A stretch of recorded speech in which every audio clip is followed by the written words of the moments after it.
A paz do Senhor, meus amados irmãos, estamos aqui mais uma vez, neste momento aqui, representando a igreja, a congregação em Nova Esperança 1, setor 8, da Assembleia de Deus em Parnamirim, presidida pelo nosso pastor Elinaldo Renovato de Lima. Estamos hoje, neste momento de reflexão, sobre o estudo e comentário da lição de número 13. Lição esta que é a última lição do nosso primeiro trimestre de 2020. Meus amados irmãos, antes de nós darmos início ao comentário, nós queremos neste momento convidar a todos para fazermos uma breve oração. Querido e amado Pai, em nome do Senhor Jesus Cristo, Teu Filho amado, estamos aqui reunidos em Tua presença para Te adorar e Te bendizer, ó Senhor, que a Tua graça, a Tua misericórdia seja sobre nós, que o Teu Espírito Santo possa nos orientar, Senhor, nesta tarefa de comentário sobre a Tua bendita palavra. Abençoe cada um que estão aqui trabalhando e aqueles que estão nos assistindo, é o que nós estamos Te pedindo e agradecendo em nome de Jesus. Amém. Meus queridos e amados irmãos, como nós já dissemos, nós estamos hoje com a lição de número 13 do primeiro trimestre de 2020. Esta lição, ou melhor dizendo, esta revista, nesse primeiro trimestre, é uma revista que teve como tema a raça humana, origem, queda e redenção. E nós hoje estamos com a lição de número 13, que tem por título O Novo Homem em Jesus Cristo. O nosso textual da nossa lição se encontra em Efésios, capítulo de número 4, e o versículo de número 13, que diz: até que todos cheguemos à unidade da fé e ao conhecimento do Filho de Deus, a varão perfeito, à medida da estatura completa de Cristo. A nossa verdade prática é a seguinte: a salvação em Jesus Cristo leva-nos à perfeição espiritual, moral e ética, porque Ele, embora Deus, foi o mais perfeito e completo dos seres humanos. A leitura bíblica em classe, que serve como base para o comentário desta lição, se encontra no Evangelho do Senhor Jesus Cristo, conforme escreveu o evangelista João, capítulo de número 3, versículo de 1 a 16, onde nos diz assim a palavra do Senhor: e havia entre os fariseus um homem chamado Nicodemos, príncipe dos judeus. Este foi ter de noite com Jesus e disse-lhe: Rabi, bem sabemos que és mestre vindo de Deus, porque ninguém pode fazer estes sinais que tu fazes, se Deus não for com ele. Jesus respondeu e disse-lhe: na verdade te digo, que aquele que não nascer de novo, não pode ver o reino de Deus. Disse-lhe Nicodemos: como pode um homem nascer sendo velho? Porventura pode tornar a entrar no ventre de sua mãe e nascer? Jesus respondeu: na verdade te digo, que aquele que não nascer da água e do Espírito não pode entrar no reino de Deus. O que é nascido da carne é carne, e o que é nascido do Espírito é Espírito. Não te maravilhes de ter dito: necessário vos é nascer de novo. O vento assopra aonde quer e ouves a sua voz, mas não sabes de onde vem, nem para onde vai. Assim é todo aquele que é nascido do Espírito. Nicodemos respondeu e disse-lhe: como pode ser isso? Jesus respondeu e disse-lhe: tu és mestre de Israel e não sabes isso? Na verdade te digo que nós dizemos o que sabemos e testificamos o que vimos, e não aceitais o nosso testemunho. Se vos falei de coisas terrestres e não crestes, como crereis se vos falar das celestiais? Ora, ninguém subiu ao céu, senão o que desceu do céu, o Filho do homem que está no céu. E como Moisés levantou a serpente no deserto, assim importa que o Filho do homem seja levantado, para que todo aquele que nele crê não pereça, mas tenha a vida eterna. Porque Deus amou o mundo de tal maneira que deu o seu Filho unigênito, para que todo aquele que nele crê não pereça, mas tenha a vida eterna. Glória a Deus. Meus queridos e amados irmãos, nós estamos no final de mais um trimestre, o primeiro deste ano de 2020, e durante todo o trimestre nós estudamos sobre a doutrina do homem, ou, em outras palavras, a antropologia, que é o estudo do ser humano. E dentro deste tema estudamos a lição de número 1, Adão, o primeiro homem; a lição de número 2, a criação de Eva, a primeira mulher; a lição 3, a natureza do ser humano; a lição 4, os atributos do ser humano; lição 5, a unidade da raça humana; lição 6, a sexualidade humana; lição 7, a queda do ser humano; lição 8, o início da civilização humana; lição 9, o primeiro projeto de globalismo; lição 10, só o evangelho muda a cultura humana; lição 11, o homem do pecado; lição 12, Jesus, o homem perfeito; e lição 13, o novo homem em Jesus Cristo. Meus queridos e amados irmãos, nós estudamos na lição de número 7, especificamente, que teve por título a queda do ser humano. Nós vimos ali naquela lição que o homem, ele foi criado perfeito. Ele foi criado perfeito. E ali no Jardim do Éden, o homem gozava de perfeita comunhão com o Senhor nosso Deus, e gozava também de livre arbítrio, podendo escolher o que bem lhe conviesse. E todos nós sabemos que o homem não soube fazer uma boa escolha. Escolheu desobedecer a Deus, resolveu seguir seu próprio desejo, e tivemos como resultado a queda. O homem, com a queda que obteve, ele teve a morte instantânea, que foi a morte espiritual, que foi a separação de Deus.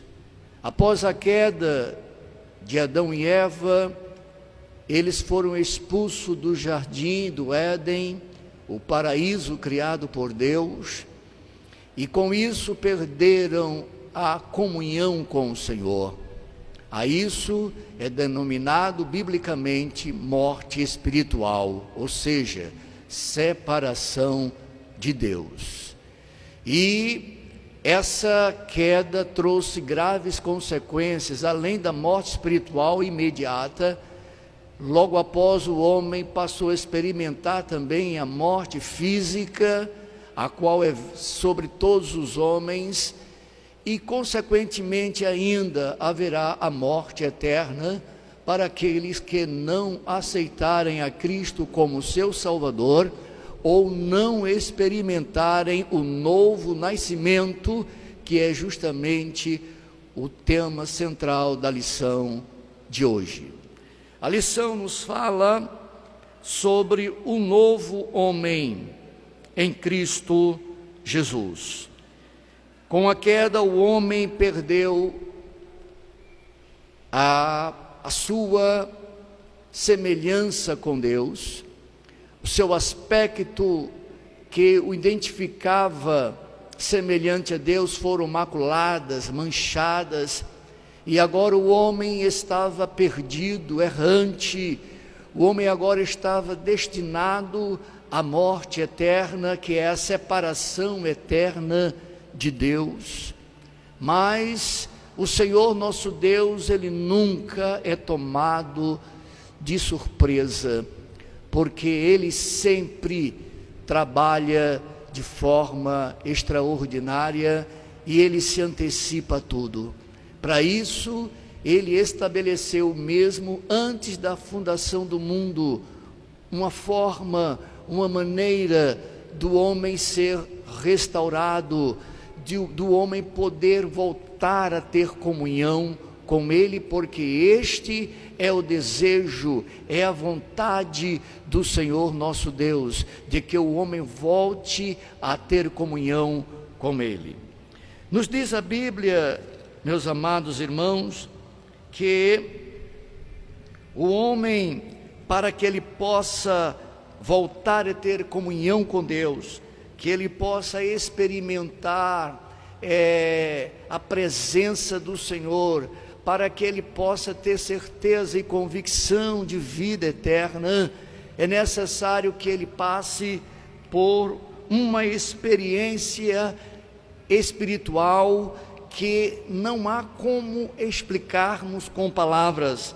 Esta experiência a Bíblia chama de o novo nascimento, como disse o próprio Senhor Jesus Cristo a Nicodemos, quando este foi procurar ao Senhor Jesus, para que ele pudesse lhes trazer algumas explicações. E Nicodemos foi a Jesus à noite e foi perguntando a Jesus: Rabi, bem sabemos que tu és mestre vindo de Deus, porque ninguém pode fazer estes sinais que tu fazes, se Deus não for com ele. Jesus respondeu e disse-lhe: na verdade te digo, que aquele que não nascer de novo não pode ver o reino de Deus.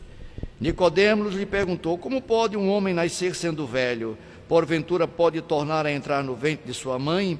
Jesus respondeu: na verdade te digo, que aquele que não nascer da água e do Espírito não pode entrar no reino de Deus.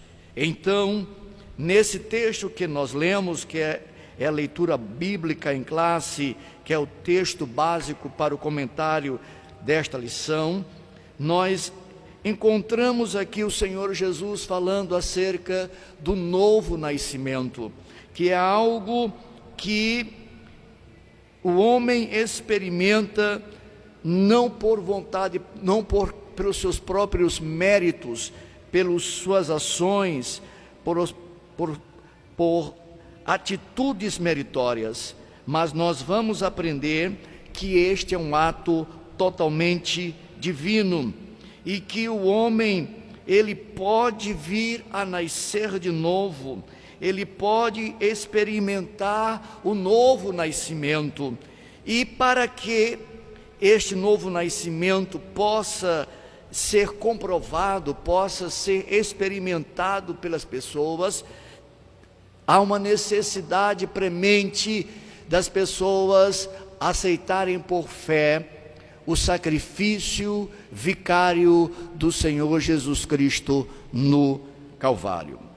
Nicodemos não conseguia entender esse mistério do novo nascimento, por isso ele perguntou: como pode isso ser? Porventura poderei eu entrar no ventre de minha mãe e nascer de novo? Na sua ignorância, Nicodemos pensava que o novo nascimento era um processo natural, era um processo material, mas Jesus disse no versículo 6 do capítulo 3 de João: o que é nascido da carne é carne, e o que é nascido do Espírito é Espírito. Aqui o Senhor Jesus faz a diferença entre o homem natural e o homem espiritual, o homem nascido de mulher e o homem nascido segundo a vontade de Deus. Bendito seja o nome do Senhor nosso Deus. Então, nesta lição nós veremos que o novo nascimento, ele não é do sangue e não é da carne. Em João, capítulo de número 1, versículos de número 12 e 13, nós podemos encontrar a seguinte expressão: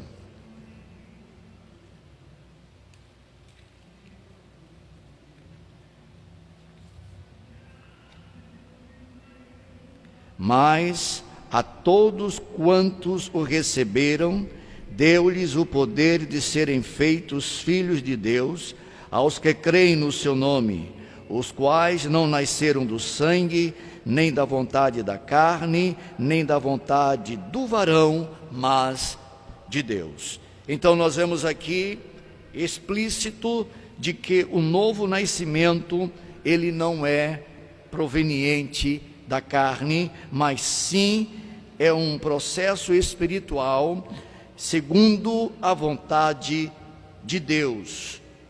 Então, assim sendo, o novo nascimento é descrito como um ato de nascer de Deus.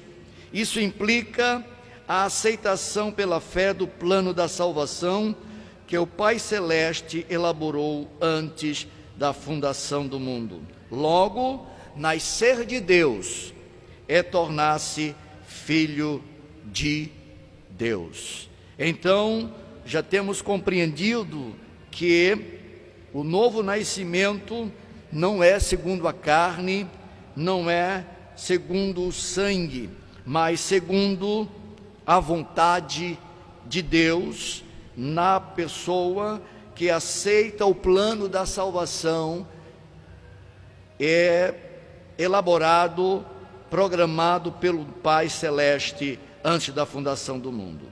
Também, meus amados irmãos, o novo nascimento, ele tem a atuação do Espírito Santo na vida das pessoas. O Espírito Santo é aquele que atua na regeneração do homem, na vida do pecador arrependido, que aceita ao Senhor Jesus. Lá em João capítulo 3, versículo 6, nós vamos encontrar a seguinte expressão: o que é nascido da carne é carne, e o que é nascido do Espírito é Espírito. Então nós entendemos que esse ato do novo nascimento é um ato regenerador, é um ato exclusivo do Espírito Santo e que não pode ser traduzido por palavras humanas. É como já disse algumas pessoas, é um milagre, e milagre ele não se explica, mas é algo, é um fato que se pode constatar, e concernente ao novo nascimento se pode experimentar. Bendito seja o nome do Senhor nosso Deus.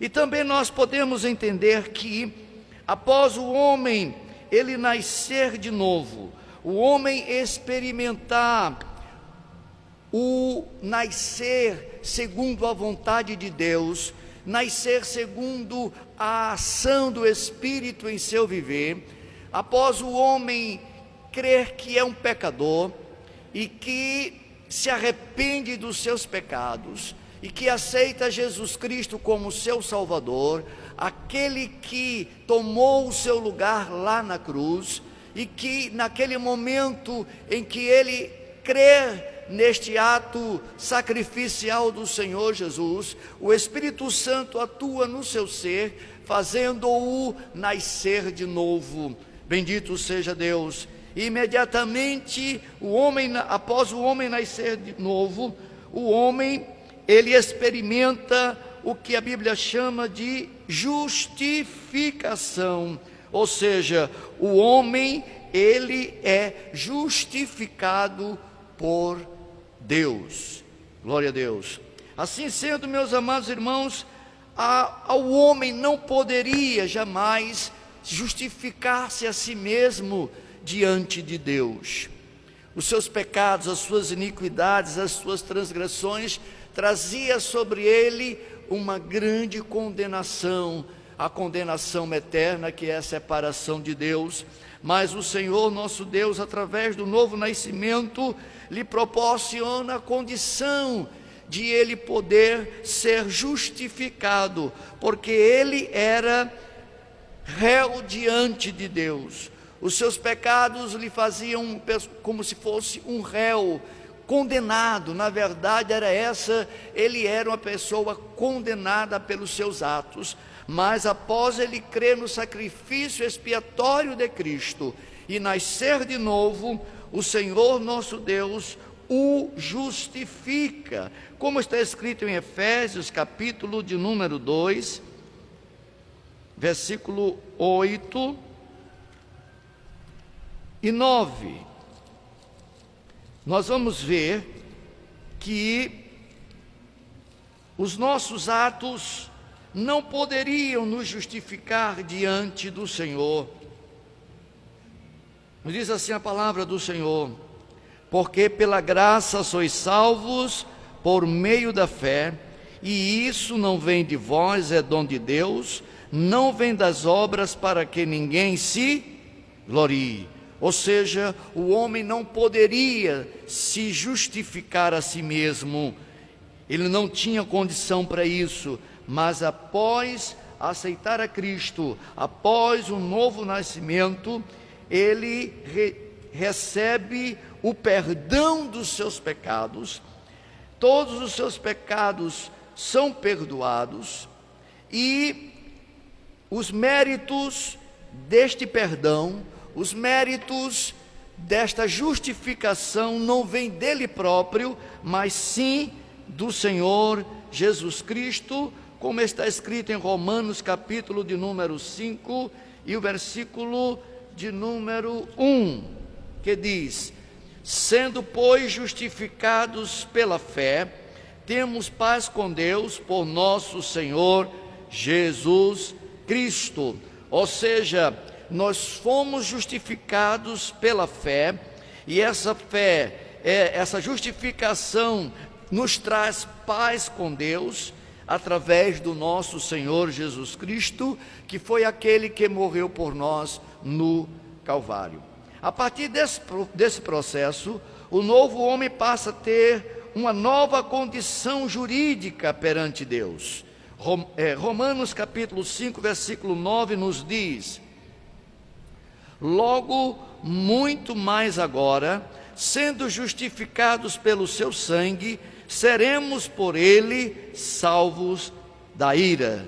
Ou seja, fomos justificados pelo sangue do Senhor Jesus Cristo. Então, assim sendo, o homem passa da condição de condenado para a condição de justificado mediante o sangue do Senhor Jesus Cristo. A isso é denominado a doutrina da justificação, onde o pecador, pela fé, recebe a Jesus, que lhe concede não somente o perdão, muito mais do que uma anistia, concede-lhe a condição de justo, pois a justiça de Cristo muda por completo a sua situação de réu.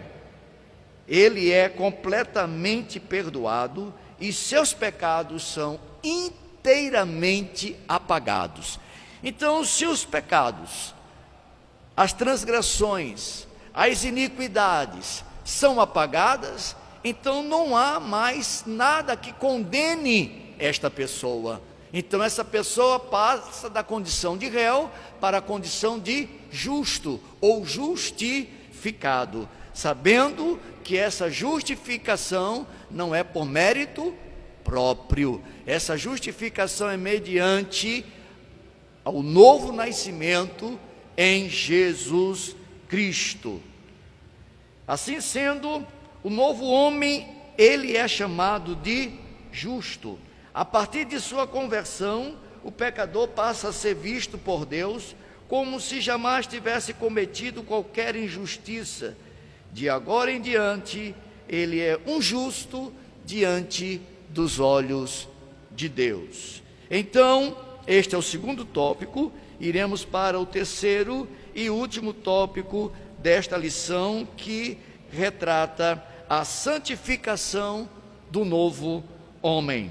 Então, nós já vimos nos tópicos anteriores sobre o novo nascimento do homem, a necessidade do seu novo nascimento por causa da transgressão cometida por Adão, que é o representante de toda a raça humana, e como um vírus o pecado passou a todos, como está escrito em Romanos, capítulo de número 5, e o homem ele estava condenado e estava perdido, e o homem estava assim agora, indo a passos largos à condenação eterna. Mas Deus, no seu infinito amor, traçou um plano para resgatar o homem da condenação, e assim Ele providenciou Jesus Cristo para morrer no lugar de todos nós que estávamos condenados. E quando nós cremos neste sacrifício, nascemos de novo e somos justificados. Mas também, meus queridos e amados irmãos, há uma grande necessidade também de entendermos algo sobre o novo nascimento ou a regeneração, que é a santificação. Nós entendemos que a partir do momento quando o homem aceita o Senhor Jesus Cristo, que ele nasce de novo e ele é justificado, que os seus pecados são apagados, não há nada que o condene, então ele é dito como justo diante de Deus. Mas naquele momento também ele passa pelo processo da santificação posicional, é a santificação que poderíamos chamar instantânea, porque a partir daquele momento todos os seus pecados foram perdoados. Mas a Bíblia nos orienta, nos mostra a necessidade de estarmos sempre em processo de santificação. É o que nós vamos ver agora. No exato instante de nossa conversão, nós, quando nos arrependemos, nós passamos a ser vistos não apenas como justo, mas também como santo. Está escrito em 1 Coríntios, capítulo de número 1, e o versículo de número 2.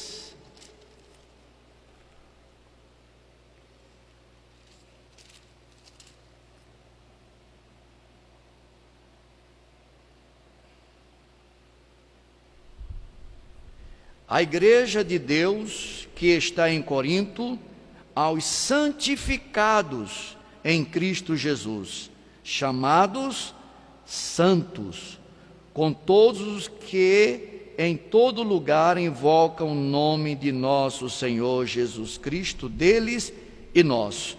Aqui nós vemos o apóstolo Paulo dizendo que aqueles que passaram pelo processo do novo nascimento foram santificados e, consequentemente, são chamados de santos. E assim sendo, são separados, tornando-se propriedade exclusiva do Senhor nosso Deus. Como também está escrito em 1 Pedro, capítulo de número 2, e o versículo de número 9.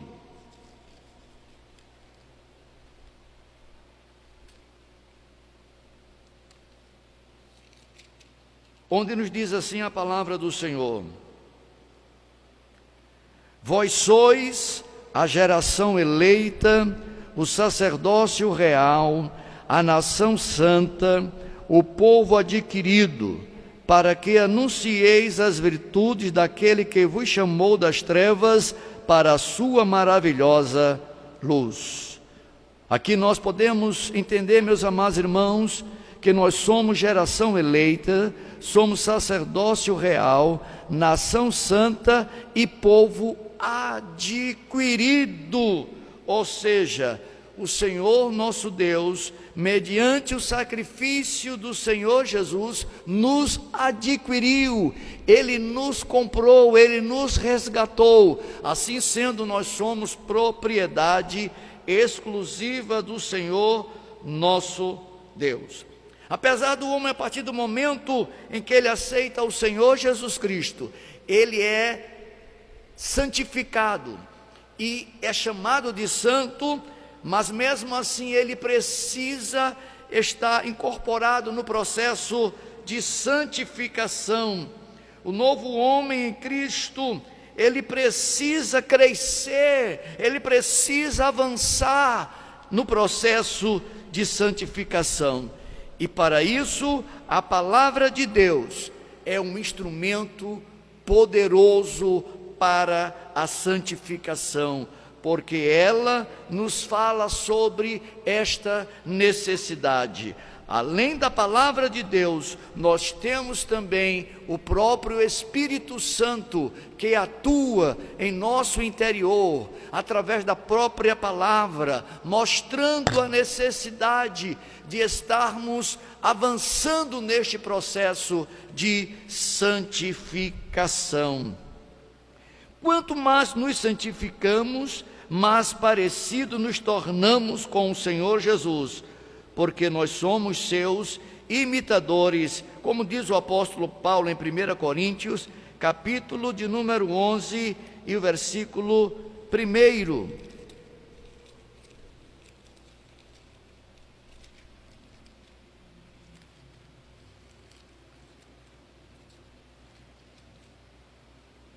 Diz o apóstolo Paulo aqui: sede meus imitadores, como também eu de Cristo.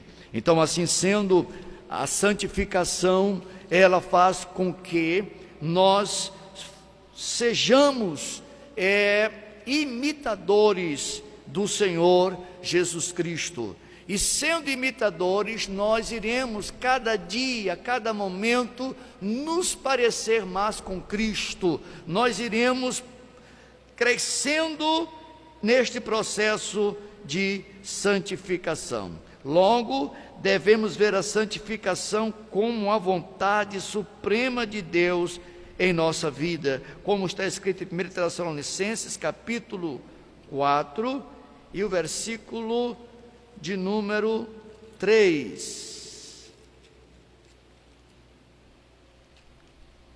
que diz: porque esta é a vontade de Deus, a vossa santificação, que vos abstenhais da prostituição.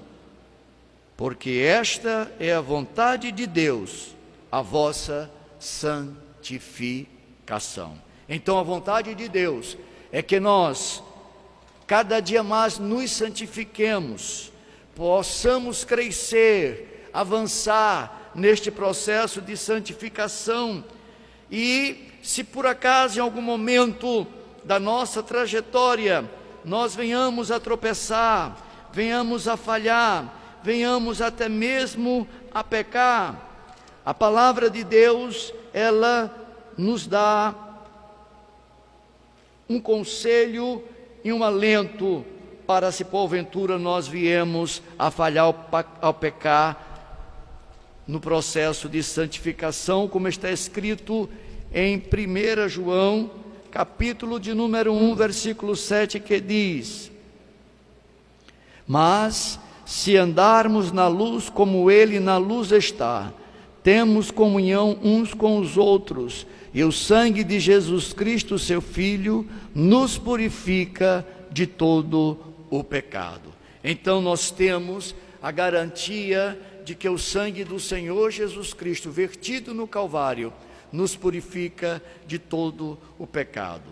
Então, meus queridos e amados irmãos, estamos neste momento finalizando este breve comentário desta lição de número 13, a última do trimestre de 2020, desejando que este breve comentário possa trazer um alimento espiritual para minha, para a tua, para a nossa alma, e que possamos estarmos firmes, aguardando o bem-aventurado dia em que o Senhor Jesus, Ele raiará nas nuvens, arrebatando a sua igreja, para levar para estar com Ele na glória. Mas enquanto isso não acontece, permaneçamos firmes em comunhão com o Senhor, nosso Deus, vivendo sempre em santificação, buscando sempre imitar ao Senhor Jesus Cristo, porque Ele é o nosso modelo maior. Então, que Deus abençoe a todos. Vamos agora orar agradecendo a Deus por tudo. Querido e amado Pai, em nome do Senhor Jesus Cristo, teu Filho amado, queremos te agradecer por tudo quanto nos concedesse neste momento. Abençoe esta equipe, Senhor, que trabalhou para produzir este vídeo. Abençoe aqueles que estarão ouvindo, ó Senhor, este vídeo, que possam ser alcançados pelo estudo da Tua Palavra de forma sintetizada. Abençoe a todo o Teu povo, abençoa a Tua igreja, fortalece os Teus servos de momentos tão difíceis. É o que nós estamos te pedindo e te agradecendo em nome de Jesus. Amém. Então queremos neste momento que a graça do Senhor Jesus seja sobre a sua vida, sobre a sua casa e sobre a sua família, porque o Senhor, Ele está conosco. Amém.